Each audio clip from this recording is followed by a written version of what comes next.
Well, I must have done something wrong this week as I'm fixing a Merc. But regardless of what make the vehicle is, we can still apply a methodical diagnostic process.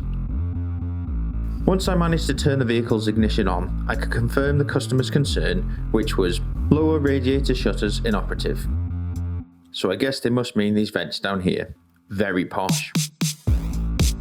Well, I've ditched the Davy this week and I'm trying to remember how to use Jaltest. I love the ability to auto-identify the vehicle, just like a dealer tool. Honestly, this system, when working on DAF, is just as good as a dealer tool, just without the ability to program ECUs, unfortunately. So, with the vehicle identified, we can select the common powertrain controller and attempt to monitor whatever I can to do with the lower radiator shutters to try and identify what the fault is. I'm able to check the lower actuator motor position and various lower radiator actuator motors. I've got the data from the actuator motors, but nothing from the position. So let's actuate the lower radiator shutters and see what sort of cycle they run through. So, as much as the radiator motors apparently move, the position is unavailable. Upon checking the range of motion, the grille isn't moving through its full range of motion. So, onto diagrams. Jaltest again has a large range of diagrams, which I find very accurate and very easy to use and navigate. With a quick look at this diagram, we can see we have a 6-pin plug. 3 wires on pins 3, 5 and 6 are used for LIN communication, and pins 1 and 4 are used for power and ground.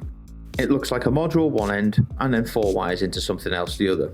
With that having powers and grounds also, I take it must be a motor that switches the polarity for open and close, and the other 2 wires for a position sensor possibly. Time to try and get a bit more invasive, where we can check the plugs and try and access the modules from the lower grille.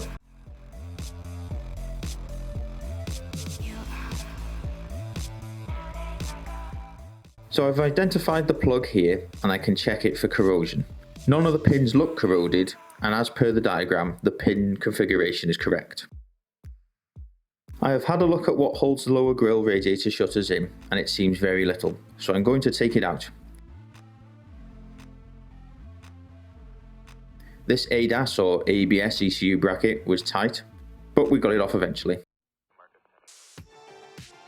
With the grille out, we can now make a better observation on what could possibly have gone wrong. With what I'd say is a motor one end and a voltage regulator the other.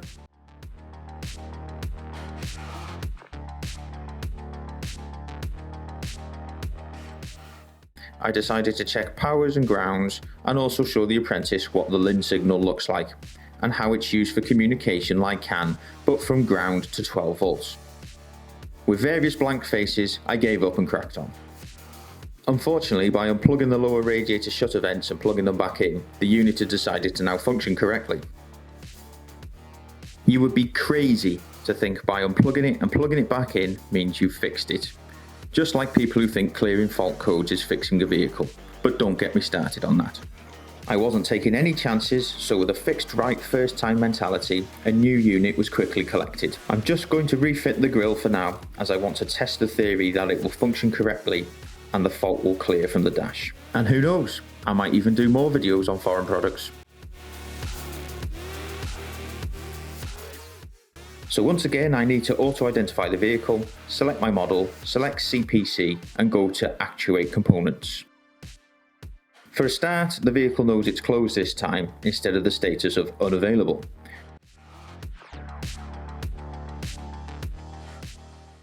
And as if by magic, we have a full range of motion and position status being displayed. Results.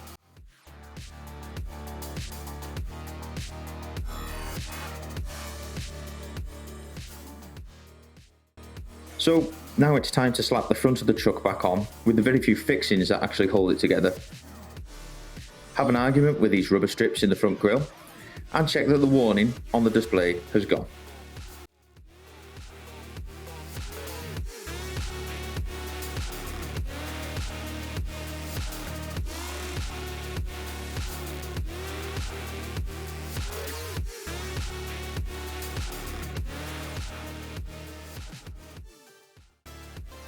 If you've enjoyed this video, please like and subscribe, as it not only tells me, but YouTube, that it's a good video and more people should watch it. I then cleared these error codes and decided Mercs aren't that bad to work on, especially when you have the right tools for the job.